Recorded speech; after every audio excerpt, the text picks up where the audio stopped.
Have you ever been told that moving in with your adult children is the safest, most loving choice you could make as you get older?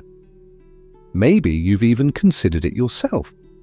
After all, what could be better than being close to family, surrounded by grandchildren, and having someone to look out for you as the years go by? But what if I told you that this well-intentioned decision could actually cost you everything you've built over a lifetime, your independence, your financial security, your health, and even the precious bonds you share with your family? My name is Harold, and I want to share a story that might just change the way you think about family togetherness after 70. I learned the hard way that moving in with your children isn't always the dream it seems. In fact, for many, it becomes a nightmare that's almost impossible to escape. Today, I'll reveal the 5 hidden dangers of this choice and, more importantly, show you the steps you can take to protect yourself and your legacy. If you or someone you love is facing this decision, I urge you to watch until the end, because what I'm about to share could save your future. Let's start with the first and most devastating danger: financial ruin. One financial ruin: the hidden trap. Imagine spending your whole life working, saving, and planning for retirement, only to watch your nest egg vanish in a matter of months. That's what happened to Judith, a vibrant 74-year-old who sold her home in Florida to move in with her son Mark in Ohio. Mark convinced her to deposit her house proceeds into a joint account for convenience. At first, it felt like a team effort. Judith helped with groceries, utilities, and even some home repairs. But soon the boundaries blurred. Mark borrowed money for his business, his car, and his children's tuition. When Judith questioned the withdrawals, Mark reminded her that she was living rent-free and that family helps family. Within a year, Judith's $180,000 was gone. She was left with nothing but regret and no legal recourse because she had willingly combined her finances. This isn't a rare story. According to the National Center on Elder Abuse, more than 90% of financial exploitation cases involve family members, most often adult children. The pressure to pitch in becomes relentless, and the lines between gift, loan, and obligation disappear. Here's what you must do instead. Keep your finances completely separate, no matter how much you trust your loved ones. Never add anyone to your bank accounts or property deeds, and never pool your savings for the good of the household. If you want to be close to family, consider renting or buying a small place nearby, but always maintain control of your own money. Consult a certified elder law attorney before making any major financial decisions. This one step can protect your assets and your peace of mind. If you're watching this and have ever felt pressured to help out family financially, let me know in the comments. Your story could help someone else avoid the same trap. 2. Loss of independence. The silent thief. We spend our entire adult lives making our own choices: when to eat, where to go, who to see. But when you move into your children's home, that autonomy can disappear almost overnight. Let me tell you about Leonard. At 76, he was fiercely independent, managing his own apartment and daily routines. After a minor fall, his daughter Rebecca insisted he move in for his own good. Within weeks, Leonard found himself asking permission to have friends over, waiting for someone to drive him to appointments, and adjusting his meals to fit the family's schedule. Rebecca meant well, but soon she was monitoring his medications, suggesting what he should eat, and even commenting on his TV choices. Leonard's world shrank. He stopped calling friends, lost interest in his hobbies, and began to feel like a guest in someone else's life. Studies show that sudden loss of autonomy in older adults leads to rapid declines in mental and physical health. Depression, anxiety, and even mortality rates increase when seniors lose control over their daily decisions. Here's what you must do instead. Guard your independence fiercely. If you need to be closer to family, look into independent senior communities or rent a place of your own nearby. Even a modest apartment gives you the dignity of your own space and the freedom to live on your terms. If finances are tight, explore shared housing with other seniors or government programs that support independent living. Ask yourself, is the comfort of being close to family worth the cost of losing your freedom? Once your autonomy is gone, it's incredibly hard to reclaim. 3. Family relationships at risk, the unspoken cost. We all want to believe that living together will bring us closer. But the reality is, sharing a home often puts relationships under enormous strain. The roles become confused. Are you the parent, the guest, or the dependent? Everyday differences in routines, habits, and expectations can turn minor annoyances into major conflicts. Consider the story of Gloria, who moved in with her daughter, Emily, after her husband passed away. At first, it was comforting to be surrounded by family. But soon, tensions surfaced. Gloria felt like she was intruding. Emily felt overwhelmed by the extra responsibility.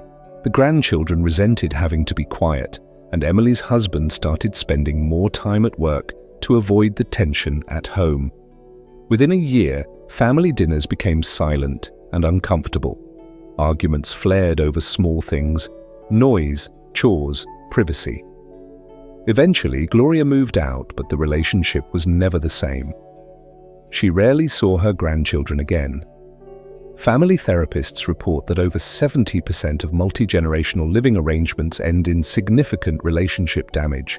Resentment grows on both sides, and the closeness you hoped for can quickly turn into distance and regret. Here's what you must do instead. Preserve your role as a parent by maintaining your own household. Visit often, celebrate together, but always have your own space to return to. If you must live with family, set clear boundaries and expectations from the start and revisit them regularly. Open, honest communication is essential, but sometimes the healthiest choice is a little distance. If you've experienced tension or conflict after moving in with family, share your thoughts below. Your experiences can help others navigate this difficult path. 4. Health decline. The hidden downside. Many believe that moving in with children will improve their health and safety. But research shows the opposite is often true. When older adults lose their routines and control over their environment, their health can deteriorate rapidly. 3. Take the case of Martin, who managed his diabetes and arthritis well while living alone. When his son, Alex, urged him to move in, Martin reluctantly agreed. Suddenly, his daily walk stopped because no one could join him. His meal times changed, affecting his medication schedule. The noise and activity in the house made it hard to sleep. Within months, Martin's health declined. His blood pressure spiked, his arthritis worsened, and he became anxious and withdrawn. Eventually, he was hospitalized for complications that could have been avoided if he'd maintained his independence. Here's what you must do instead. Protect your health by keeping control over your daily schedule and environment. If you need help, consider in-home care services that allow you to stay in your own home. Research shows that seniors who maintain their own households with appropriate support stay healthier and happier longer than those who move in with family. Talk to your doctor about the health risks of giving up your independent living situation.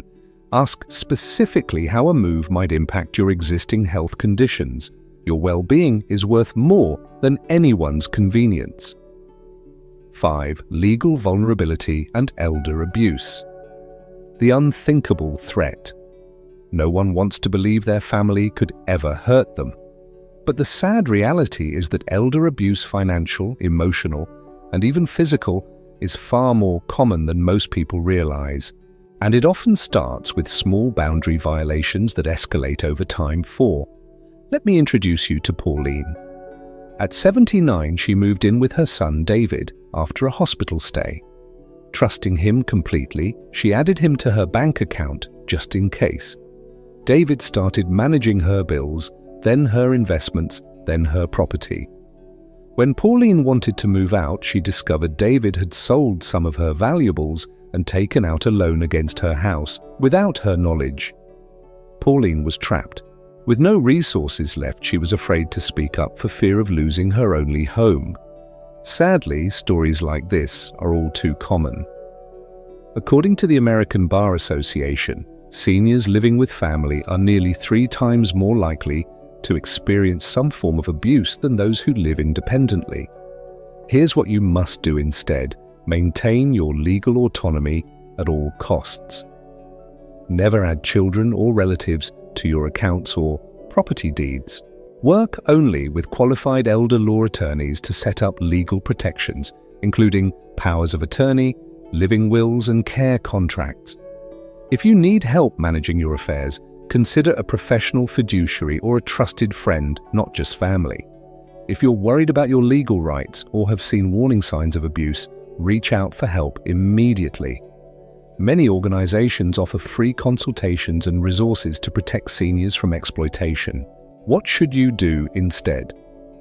After everything I've shared, you might be wondering, what's the alternative?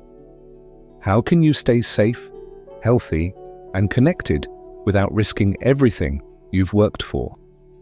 Here are some steps you can take today. Explore independent living options. Look for senior communities, apartments, or shared housing arrangements that allow you to maintain your independence while staying close to loved ones. Keep finances separate. Never combine bank accounts or assets with family members. Consult a certified elder law attorney before making any major decisions. Set clear boundaries. If you must live with family, establish clear agreements about finances, privacy, chores, and expectations before moving in. Prioritize your health. Maintain routines that support your physical and mental well-being. Seek in-home care if needed, rather than relying solely on family. Protect your legal rights. Work with professionals to set up legal safeguards for your assets and your care. Never sign documents you don't fully understand. Communicate openly. Have honest conversations with your family about your needs, wishes, and boundaries. Don't be afraid to say no if something doesn't feel right. Stay connected. Visit family often, participate in gatherings, and nurture relationships, but always have your own space to return to.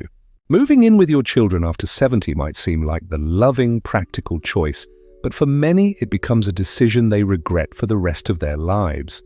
Financial ruin, loss of independence, damaged relationships, health decline, and legal vulnerability are risks that are too great to ignore. You've spent a lifetime building your independence, security, and dignity. Don't give it up lightly. By planning ahead, setting boundaries, and seeking professional guidance, you can enjoy your golden years with peace of mind, strong family bonds, and the freedom you deserve.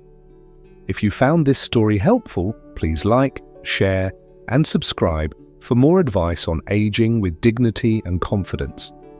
And if you or someone you love has faced this decision, share your experience in the comments below.